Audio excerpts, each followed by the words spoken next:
ঢুকছি আমরা, পুরী ঢুকছি সোজা। এখনো 68 কিলোমিটার, মানে প্রপার পুরী যেতে 68 কিলোমিটার। এখানে সুন্দর একটা স্ট্যাচু। লাঞ্চ করব, লাঞ্চ টাঞ্চ সেরে তারপরে আমরা একটা ভালো দেখে রেস্টুরেন্ট দেখে আমরা লাঞ্চ করবো ওখানে।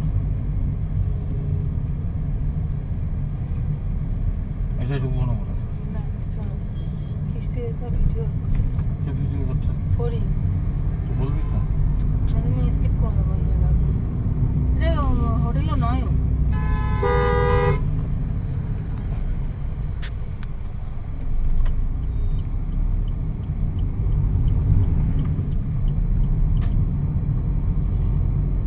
চলো দেখা হচ্ছে, খেয়ে দিয়ে আমরা পুরীর একেবারে সমুদ্রের ধারে গিয়ে দেখা হবে।